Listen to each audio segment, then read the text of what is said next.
Hi, everyone. I'm Jack Johnson, I'm Jill Johnson. and we're here on the We Bought a Franchise podcast. We have a legendary, awesome guest for you guys today, Marcos Mora, the co owner of Amada Senior Care. Marcos, welcome to the podcast.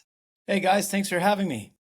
You bet. It's great to have you. And for those of you that are first time listeners, or for those of you that are, constant listeners, the theme of our show, for those of you that are just joining us, is that Jill and I are franchise consultants. We bought a franchise called Pink's Window Services. And of course, the whole premise is to share with all of you our experiences building our franchise. But also it's to bring on industry experts, franchise owners, people that can really teach all of us what it's like to really build a franchise. And with that, Marcos, we thought it'd be great to bring you onto the show because your company has a killer, just a killer brand and reputation in the always super smart senior care space. Marcos, we'd love just to hear from you. What got you into this business, and tell us about you and a little bit about Amada Care. Well, guys, thanks for having me. So, I very much like you guys, I was first a franchisee before we started this brand of Amada Senior Care. And what I love talking about that my dad back in 1990 decided he had enough of Brazil. There was this new president that came into power, and it was just crazy. So my dad said, we're done. We're going to sell everything. We're going to move to the United States. And I was 14, 15 years old. And I remember thinking, I was so excited. It felt more like a vacation. I was like, we're going to go to the US, right? And I was super excited about it. And so 1991, we sell everything. My dad is in his 40s. You think about how crazy that is, right? To not just move from Arizona to New Mexico, but from Brazil, we moved to Minnesota. Wow. And the way that we stayed in the There's a country change. is, I know, it was crazy. And the way we stayed in the country is my dad bought a Blimpies franchise. And and depends, if you're a millennial, you probably go, what is that? If you're my age, 47, then you know that Blimpies was a competitor to Subway. And I distinctly remember my dad saying, guys, we're going to own a Blimpies. I was like, what is that? My dad said, it's like a Subway. And I said, well then why don't we just own a Subway? And he goes, because Blimpies is cheaper. And those were famous last words by my dad, that he decided to buy the franchise because it was cheaper than Subway. And I think it's just kind of cool to say, guys, is that my dad hated it. My dad hated it. He hated Blimpies because it was just a wrong fit. It was a wrong fit for my dad. In the very same town, you get my dad, who owns a Blimpies, and then there's another dude who owned Blimpies about 10 minutes away from our store, a guy who had been there forever. He owned two or three locations and loved it. He would sponsor the football team. He was involved in the community. He did catering for the university, and he was doing really well, and he absolutely loved the business. So you think about, in this very same town, very same model, very same business, one owner, my dad, hates it. It almost killed my dad. Literally, he hated it. Then you get this other entrepreneur who owns the very same thing and loves it. Is it the brand? No, it's the entrepreneur. Right? Isn't that so crazy? How you can have that in the very same town? And that was my first introduction to franchising, and it really was a great education. And I think I love what you guys are doing, right? The education of owning your own brand and seeing what it's really like to be an entrepreneur and run that business. I think it's amazing.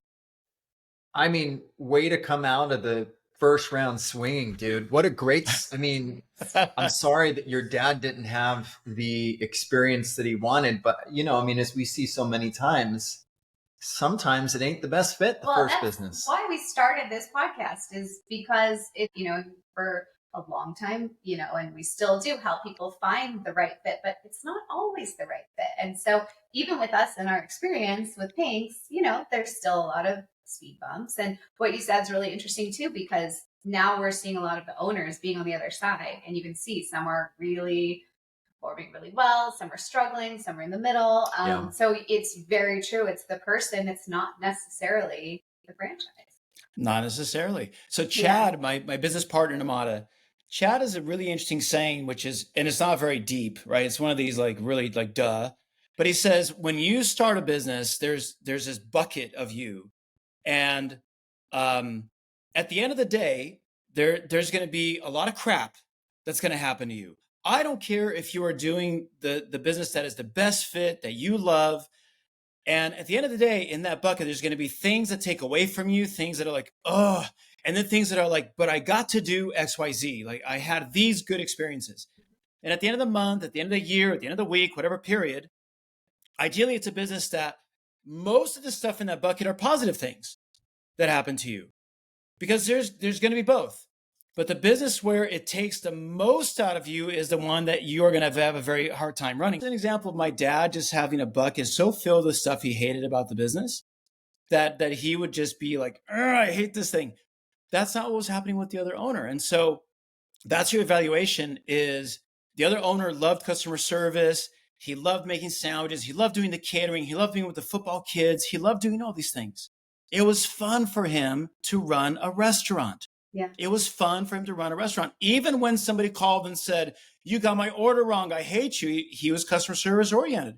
When somebody called my dad and said, you got my order wrong and I hate you, my dad would be the soup Nazi. Go, no more sandwiches for you. You know, he'd like, don't ever call again. I'd be like, Dad, that's not how this works. So, yeah, you know, you got to make sure that's a business that's going to, at the most part, fill your bucket in a positive way. Yeah. You know, that reminds me, when Jill and I lived in Encinitas, there was a sandwich shop that opened up. Yeah. It was a good sandwich, but he would get into fights with his Yelp reviewers. So the Yelp reviewer would say, hey, it's an okay sandwich, but they got my order wrong. And the owner would then proceed to message them back on Yelp and say, I didn't get your order wrong. You got your order wrong. And like get into these fights with them. And they went out of business because, I mean, their sandwiches were great. They really were. Yep. It was like a great, you know, it wasn't for couldn't him. stop himself. You know, it was, couldn't stop himself. That was my dad, right? You probably shouldn't be take a job in that business. San Diego later. Yeah. Did he become another sandwich operator in Encinitas? But you know, all of this, Marcos, I feel like the talk, and again, your dad could have used a franchise consultant, and there weren't very many of them back then. No, I don't think there were at all. 91, right? I don't know. Probably none. Yeah. Right. But, you know, it used to be when you would see franchise consultants market themselves, and I think we were guilty of it too. Find your perfect franchise. That was the line. Find your perfect franchise. There's no such freaking thing as a perfect franchise. And what I've really come, and I'm a slow learner, but what I've really come to realize, what Jill and I have come to realize, is we really want to coach people up for what business ownership is. Because if it's senior care, if it's painting, if it's sandwiches, if it's window washing, the first 18 months are the hardest.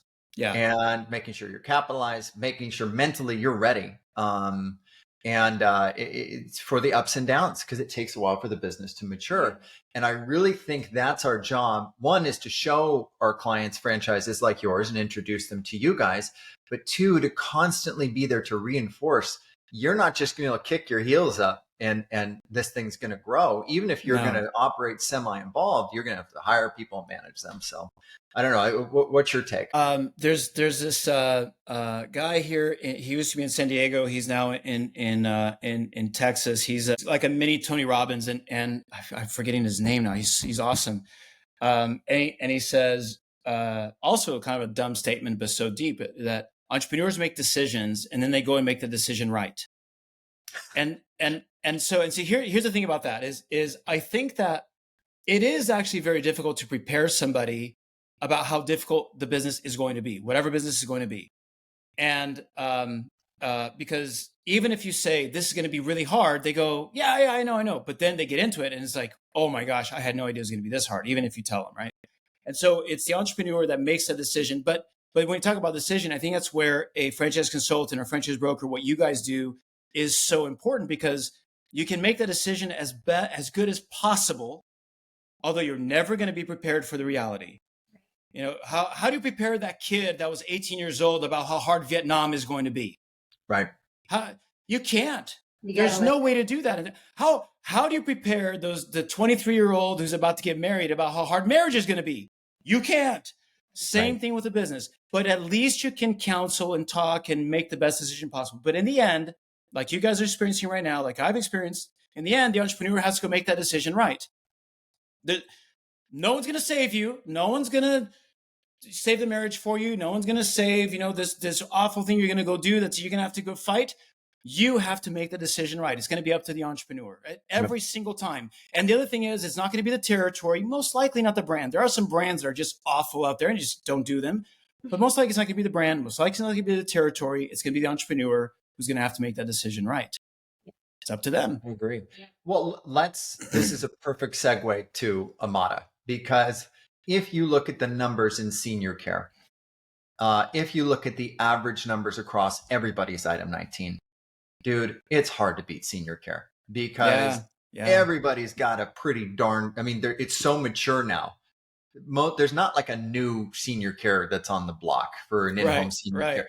You guys are all pretty well established. And now it's a game of, boy, and like when we check for non-medical senior care franchises like Amada, now it's like you're lucky if you can find two that have availability in any given territory, where it used to be you had everyone.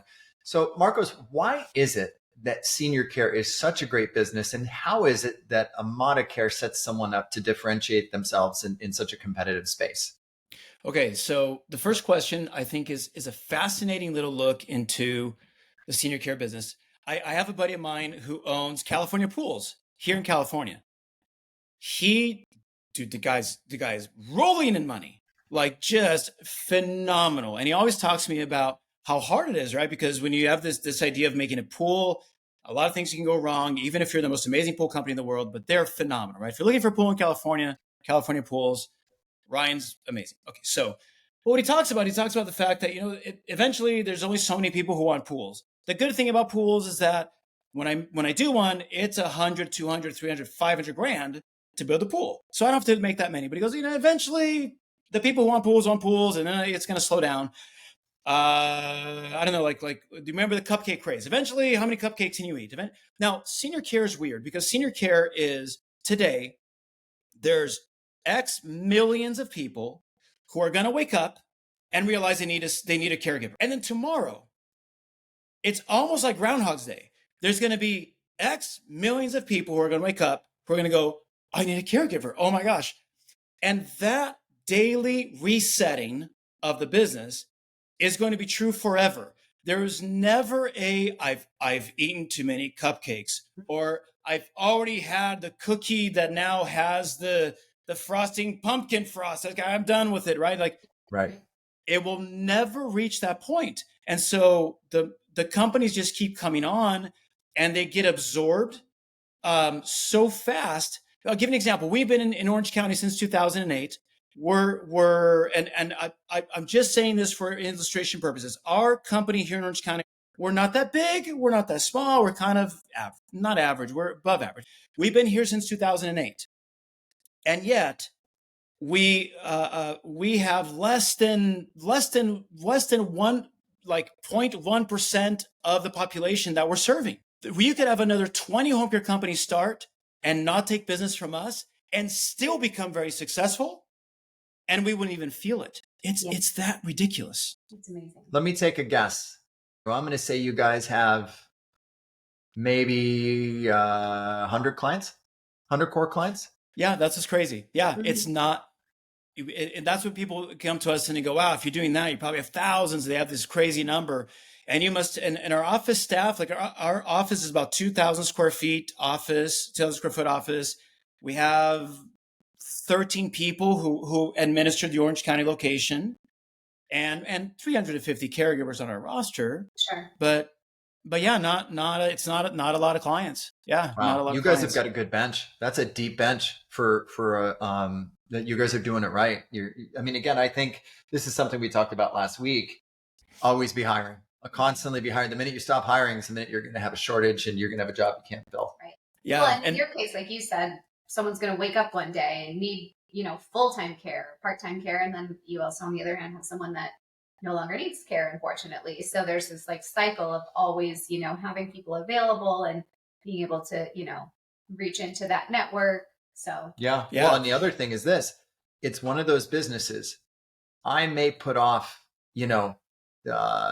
fixing our front yard trees I'm not going to. We're going to do that. But we put it up. I love that.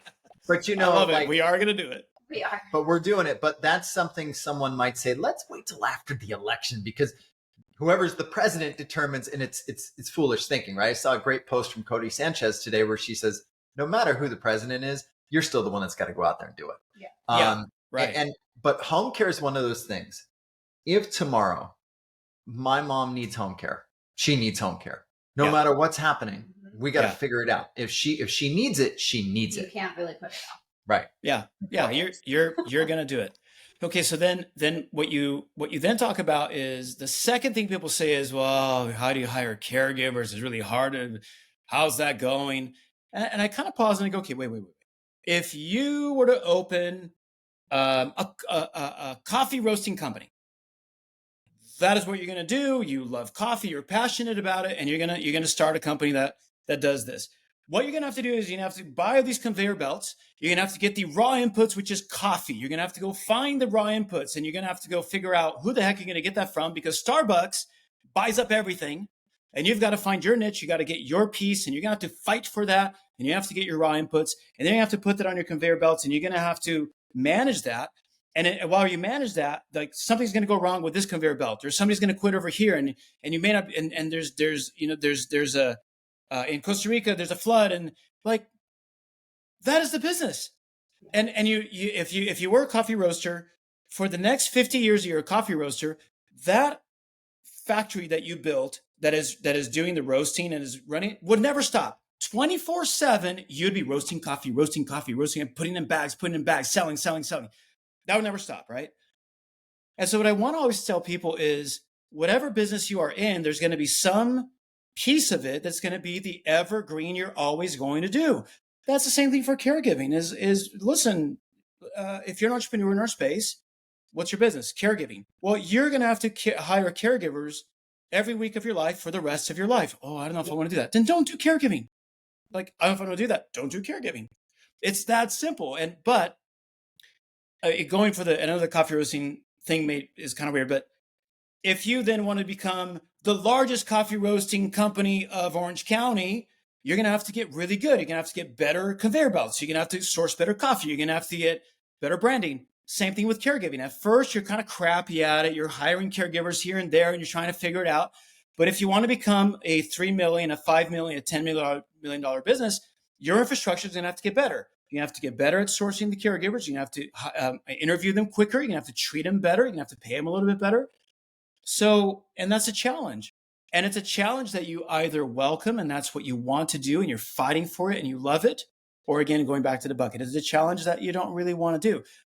We've been here since 2008, and there's not a week that goes by that we don't hire 2 caregivers. Yeah.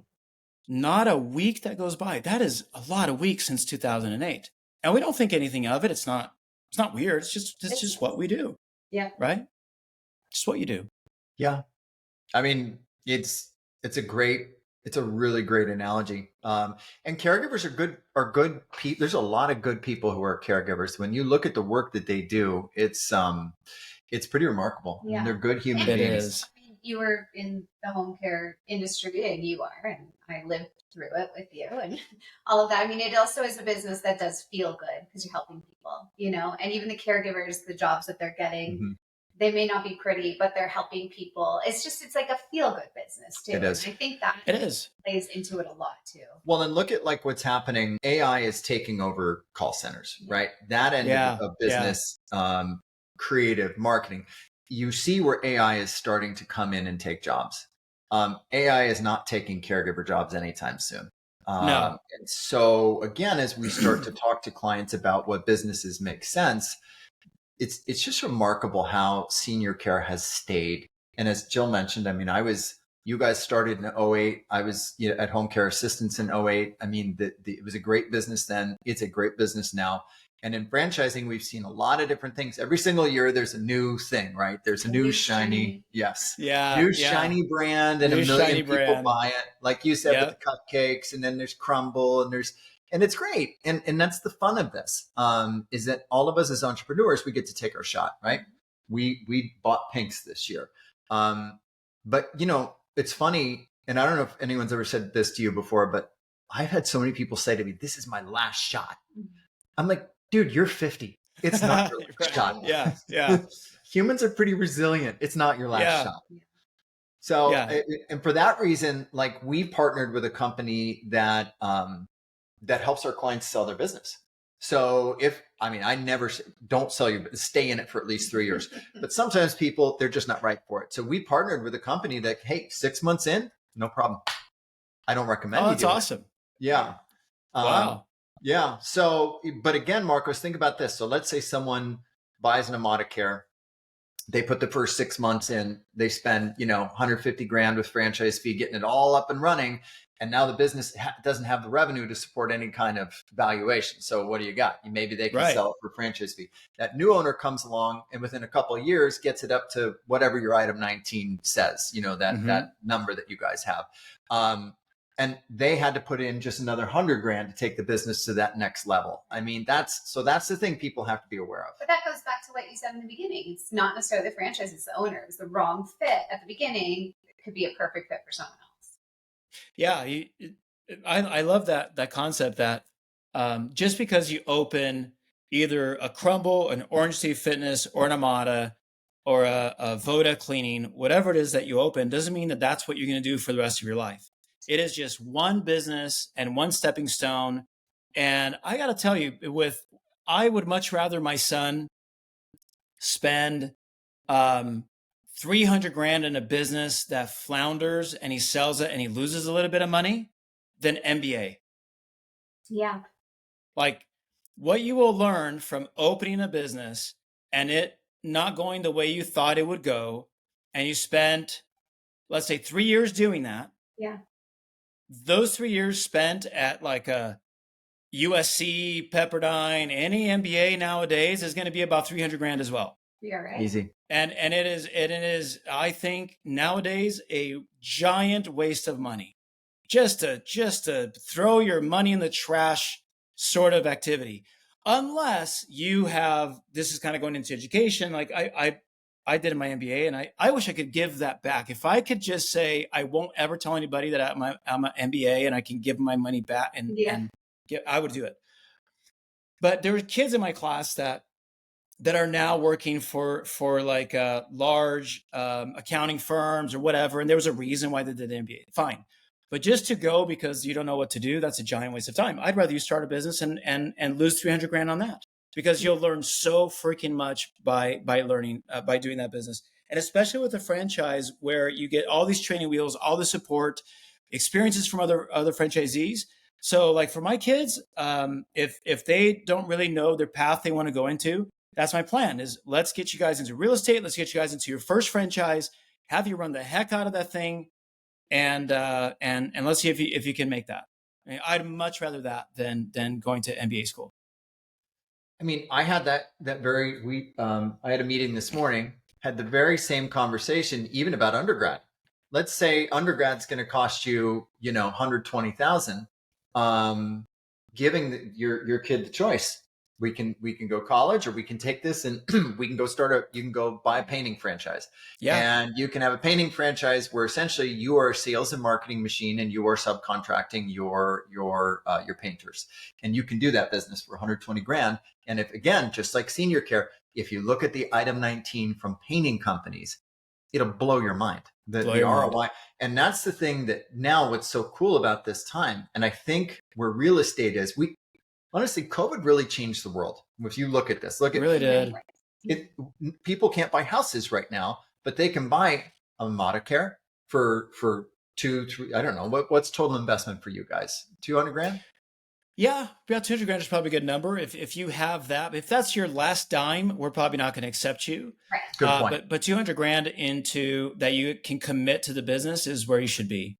Yeah. So if I came to you guys and I said, okay, Marcos, I've got 200,000, right? I just did a home equity line of credit. I got 200 grand for the business. And then I've got 12 months cash, 12 months cash to live off of. Is that someone you guys would work with? Yeah, that is somebody we would work with. And we look at other circumstances as well, as far as experience, are they the right fit? Yeah. So, but that's a really good start. Yes. Okay. I mean, so I think that's what's so cool about this conversation is that it's all these things. And you're right. I mean, it's like, when Jill and I, we met in Las Vegas. Jill worked for Wynn. Mm-hmm. I worked for MGM. And, Oh, wow. when you looked at the property presidents, not as much Steve Wynn, but the other guys, or even the presidents of each property that they were hiring, these were, like you said, they had to have the MBA, they had to have the USC, and I looked at that and I said, I don't have that. I'm never going to be president of this hotel. And that's when I knew in my gut that I could not stay in corporate America, because there wasn't time for me to go back and do it. And I didn't have it either, but I also looked at it and said, I don't want that. Yeah. You know, there was like a ceiling. It was like, this is where you work towards, and then this will ultimately be your job. And I remember looking at my, boss's boss at the time and saying, I don't want that job. So why am I here? And that's why we love what we do, because there's no ceiling. There's so much opportunity. So many different things people can get into. And it doesn't matter what you're necessarily, you need to have some experience, but it doesn't have to be the degree. It doesn't have to be, these certain things that, fall on your resume.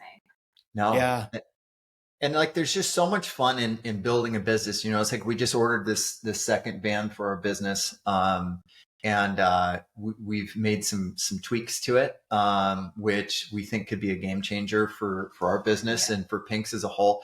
And even if this thing ends up being a flop, which I hope it doesn't, but if it does, just that sort of high of being able to make choices, to chart our future, to take a chance and say, maybe we're growing a little too fast here, but it's worth it to us, because the only way we're going to get to where we want to go is by taking steps to become the business we want to be tomorrow, today.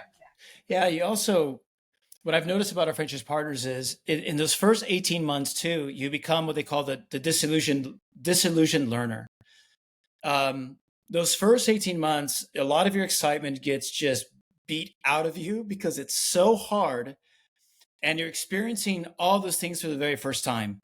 There's so many things that you experience the first 3 months that are new, and then you think you've done everything.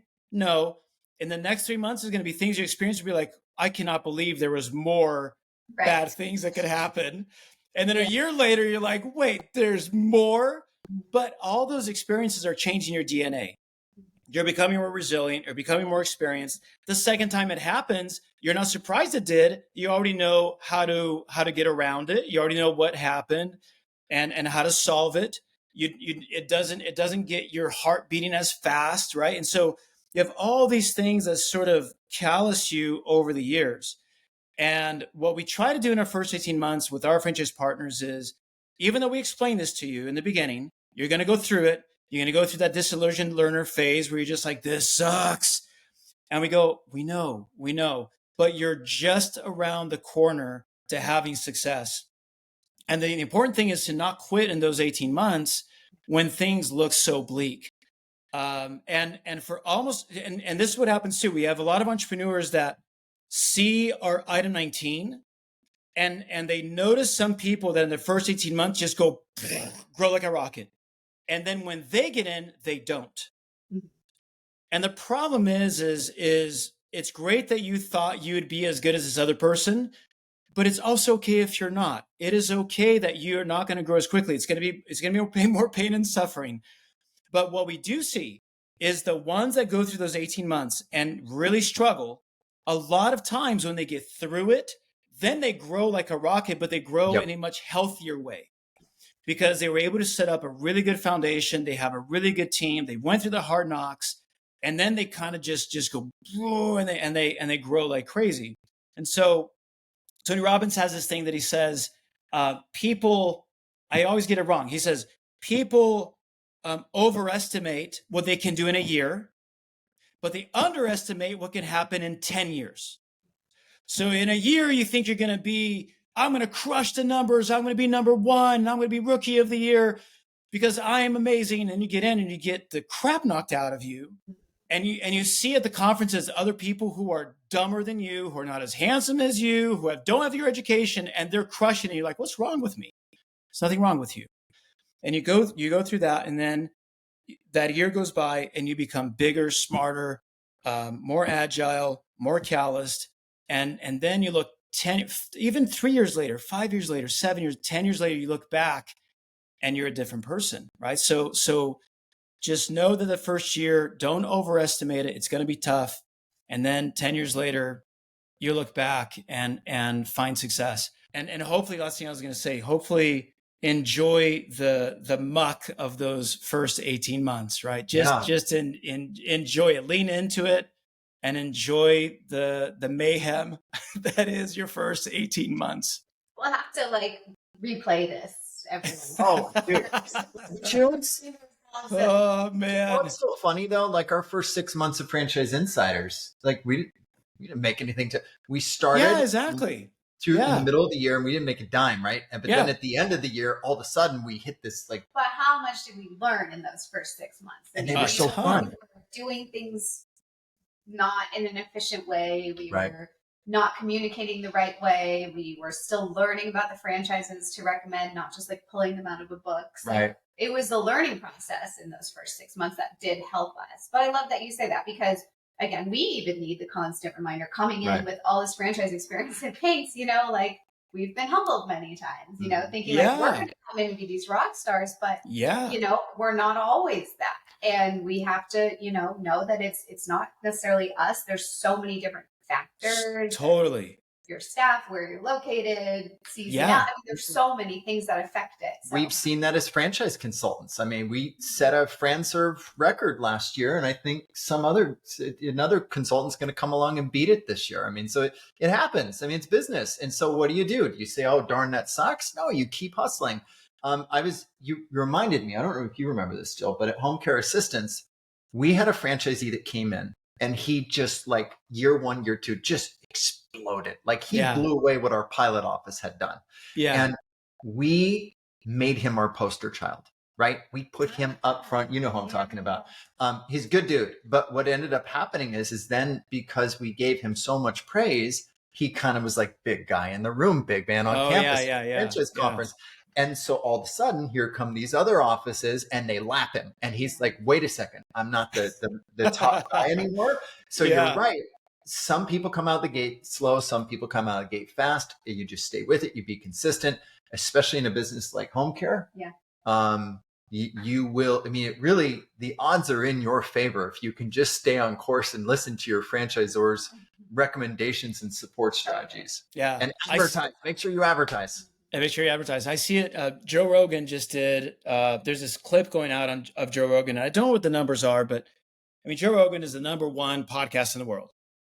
And he talks about, I can't remember who he's interviewing, but he says, dude, I did not think this podcast would be what it is today. He's like, I just kept doing it. And he goes, I remember I was doing a stand-up gig because his thing was to do stand-up, right? That was what he loved. And he had all his other projects as well. And he just starts doing, he's like, I did this as a goof. I was like, that'd be kind of fun. He was depressed because he had moved away from California and he moved back and he kind of hates California and Hollywood. It's like, I'll just do this podcast. What he talks about is I just never stopped doing it. I never stopped doing it. I kept interviewing. He goes, I was at a stand-up gig and I was like, how many of you guys have heard of my podcast? And he like honestly asked because he thought there'd be a couple hands and like everybody puts their hands up. Everybody starts clapping. He's like, really? And he goes, I hadn't even gone to look at my listening stats. He didn't even know. He was just kind of doing this thing. And as he was doing it, the other thing that he thought was interesting is that he had all these buddies that would call him and go, dude, I just listened to your podcast. It kind of sucks, man. It's too long. I don't want to listen to 3 hours. Like, dude, can you just like edit it? And I can hear you drinking water. Like you're smoking a cigar while you're like, dude, that's not professional. And he would listen to it. I'd be like, you know what? I don't care, dude. I'm just doing this for me. I don't give a crap. I'm just going to keep doing it. So I love, and I wish I could find that clip, but it's really cool because I think it's entrepreneurship as well, right? Which is you do it for you. You do it because you love it. You keep doing it. And most importantly, bottom line for home care, for all these things, you keep doing it every single day. You keep doing it every single day and you don't stop. If it's the marketing activities, we always tell our franchise partners, like every day you're going to have to go out and go visit a referral source. Not once a week, not 3 times a week, not 4 times a week, every day, Monday through Friday. you will have to do that. If you don't want to do that, don't buy this Is business. it Don't you do it. guys, Marcos, that do the, hey, I'm just dropping these donuts off. Yes. Just want to say hi. Amada Care. See you later. Yes. Yeah, that's us. Yeah, that's what we do. And when we're talking to entrepreneurs, we say, on Monday, we're going to tell you these are the 5 locations you're going to go to. And in location A, you show up at 7:30. Here's what you bring. Here's what you say. Here's how long to stay. And in that location A, I want you to go this Monday and the next Monday and next Monday. You're going to go there on Mondays. Okay, now location B, you're going to go to this place at 9. Like, we are that specific. Yeah. When you wake up in the morning, there is no, what am I going to do today? Oh, no. We tell you exactly what you're going to do Monday through Friday. And it's like the person that goes to work out and you have this workout program that says we got to do 10 push-ups a day. And you do maybe 10 push-ups 3 times a week, your muscles are not going to be big. Same Right. thing with us. If you do this, it's the law of a harvest. If you do these appointments the way we tell you to do it Monday through Friday, and you do it for the next 3, 4, 6 months, it's very hard to screw it up. But we're going to be very, very specific. And I think one thing that I would hope franchises would do is do that with the entrepreneur. Make sure that Monday through Friday, they know exactly what they're going to do for most hours of the day. So you don't sit there and go, what the heck do I do now? I think that is franchise. That is what a good, responsible franchisor does, is you guide your franchisees, you mentor them, you coach them, you support them. And, it's like, I just got a text from our franchisor saying, hey, one of your guys' uniforms didn't look right the other day. Some people might be irritated by that. I love that. That means that's awesome. They're paying attention to me. They're in this with me. Yeah.